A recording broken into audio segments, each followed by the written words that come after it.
Hi everyone, welcome to the biology concept.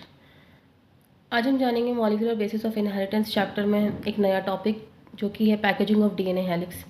ठीक है, DNA जो है वो एक ऐसा स्ट्रक्चर है जिसकी लेंथ काफ़ी ज़्यादा होती है, अप्रॉक्स 2.2 मीटर्स। ठीक है, सो डीएनए जो होता है वो प्रेजेंट होता है न्यूक्लियस में, जिसकी साइज़ होती है 10⁻⁻6 m अप्रॉक्स। ठीक है, सो ये इतना लंबा स्ट्रक्चर इस छोटे से न्यूक्लियस में कैसे फिट होता है, ये बात तो इंटरेस्टिंग है ही। ठीक है, तो इसी चीज़ को यहाँ पे डिस्कस किया गया है कि कैसे 2.2 मीटर्स का जो डीएनए है वो कैसे 10⁻⁻6 m के स्ट्रक्चर में फिट होता है जाकर के न्यूक्लियस में। ठीक है, तो यहाँ पे बताया गया है कि taken the distance between two consecutive base pairs as 0.34 nanometer. पहले क्लास में मैंने बताया था कि दो बेस पेयर्स के बीच का डिस्टेंस होता है 0.34 नैनोमीटर। ओके, सो अगर लेंथ है डीएनए डबल हेलिक्स की एक टिपिकल मैमेलियन सेल को अगर हम कैलकुलेट करें simply by multiplying the total number of base pair with distance between two consecutive base pair, that is 6.6 into 10⁹ base pair into 0.34 into 10⁻⁹ m पर base pair, तो ये approx 2.2 metres की आती है। ठीक है, सो इसी चीज़ को हम आगे डिस्कस करेंगे। यहाँ पे बोला है कि अगर ई कोली के डीएनए की लेंथ अगर 1.36 mm है तो क्या आप कैलकुलेट कर पाएंगे number of base pairs in ई कोली?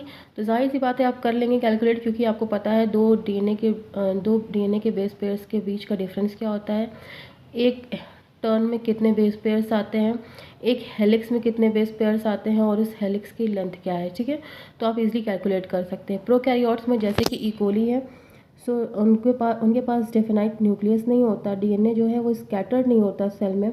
तो DNA being negatively charge, DNA एक नेगेटिव चार्ज बॉडी है, is held with some proteins, ये कुछ प्रोटीन्स के साथ होता है जो कि पॉजिटिवली चार्ज है। तो इन दोनों को मिलाकर के एक टर्म दिया गया nucleoid. Okay, DNA negative charge, protein positive charge, इस रीजन को एक टर्म दिया गया nucleoid. The DNA nucleoid is organised in large loops held by the proteins. ठीक है, तो न्यूक्लियोइड रीजन में डीएनए जो है वो लार्ज लूप्स की तरह प्रोटीन के साथ अरेंज होते हैं, ऑर्गेनाइज्ड होते हैं। ठीक, काफ़ी इंपॉर्टेंट पॉइंट ये है कि न्यूक्लियोइड में कैसे डीएनए अरेंज होते हैं, तो लार्ज लूप्स में, किसके साथ? प्रोटीन के साथ। ठीक है, ये प्रोकैरियोट्स की बात हो रही थी। अब बात करते हैं हम यूकैरियोट्स की। तो ये ऑर्गेनाइजेशन यहाँ पे आकर के काफ़ी ज़्यादा कॉम्प्लेक्स हो जाता है। ठीक है, यहाँ पे एक set of positively charge basic proteins होते हैं जिन्हें हम हिस्टोन्स कहते हैं। हिस्टोन क्या है? पॉजिटिवली चार्ज बेसिक प्रोटीन्स हैं। ठीक है, ये प्रोटीन एक्वायर करते हैं चार्ज अपने ऊपर depending upon the abundance of the amino acids, residues with charge side chains. Histones जो होते हैं वो rich basic amino acid residues होते हैं, लाइजीन एंड आर्जिनिन के।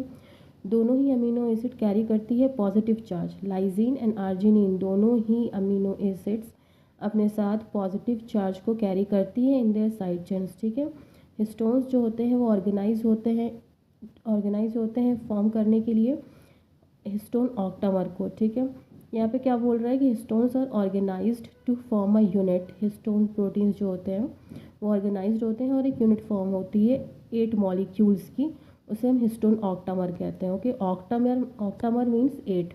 तो यहाँ हिस्टोन की बात हो रही है, हिस्टोन प्रोटीन्स की, तो 8 ऑक्टामर की बात, हिस्टोन ऑक्टामर की बात हो रही है। ठीक है, डीएनए जो कि एक नेगेटिवली चार्ज बॉडी है वो रैप होती है किसके around? Positively charge histone octamer के, to form a structure called nucleosome. So आप कह सकते हैं कि nucleosome equals to what? Nucleosome is equals to DNA plus octamer. ठीक है, ये एक न्यूक्लियोसोम है। ठीक है, सो यहाँ पे क्या कह रहा है कि हिस्टोन ऑक्टामर के बारे में बता दिया, डीएनए बता दिया कि नेगेटिवली चार्ज है और ये पॉजिटिवली चार्ज ऑक्टामर के अराउंड रैप होता है। तो एक टिपिकल न्यूक्लियोसोम कंटेन करता है 200 base pair of DNA helix. ठीक है, nucleosome constitute the repeating unit of a structure in the nucleus called chromatin, thread like stained body seen in the nucleus. Now the nucleosomes in chromatin are seen as beads on a string structure when viewed under electron microscope। ठीक है, तो यहाँ पे ये structure आप देख सकते हैं कि किस तरह से अरेंज है। ये जो बीड्स की तरह छोटे छोटे से आपको स्ट्रक्चर दिख रहा है, ये है न्यूक्लियोसोम। ये किस पे अरेंज्ड है? तो ये अरेंज्ड है क्रोमेटिन पे। ठीक है। So theoretically how many such beads nucleosome do you imagine are present in a mammalian cell? The beads on string structure in chromatin is packed to form chromatin fibers that are further coiled and condensed at metaphase stage of cell division to form chromosomes. अब ये जो beads on string वाला structure है that is nucleosome जो है chromatin में pack होता है और फॉर्म करता है क्रोमेटिन फाइबर्स में, क्रोमेटिन फाइबर्स को जो आगे कॉयल होकर के और कंडेंस्ड होकर के मेटाफेज स्टेज पे बनाते हैं क्रोमोसोम्स। ठीक है, इस पैकेजिंग पे यानी न्यूक्लियोसोम जो क्रोमेटिन पे अरेंज्ड है वो पैक होकर के फर्दर पैकेजिंग करके ये क्रोमोसोम जब बनाएगा तो इसके लिए एडिशनल सेट ऑफ प्रोटीन्स लगते हैं जिन्हें हम कहते हैं नॉन हिस्टोन क्रोमोसोमल प्रोटीन्स। ठीक है, एक टिपिकल न्यूक्लियस में कुछ रीजन क्रोमेटिन के ऐसे होते हैं जहाँ पे वो लूजली पैक्ड होते हैं और लाइटली स्टेन होते हैं, उन्हें हम कहते हैं यूक्रोमेटिन। और कुछ क्रोमेटिन की जगह ऐसी होती है जो डेंसली पैक्ड होती है और डार्क स्टेन होते हैं, तो उन्हें हम कहते हैं हेट्रोक्रोमेटिन। जो हेट्रोक्रोमेटिन होते हैं वो ट्रांसक्रिप्शनली इनएक्टिव होते हैं, वाइल यूक्रोमेटिन जो होते हैं वो ट्रांसक्रिप्शनली एक्टिव होते हैं। ठीक है, मीन्स ये ट्रांसक्रिप्शन कर सकते हैं, वेरएज हेट्रोक्रोमेटिन जो है वो ट्रांसक्रिप्शन नहीं कर सकते हैं, ये रीजन्स जो हैं।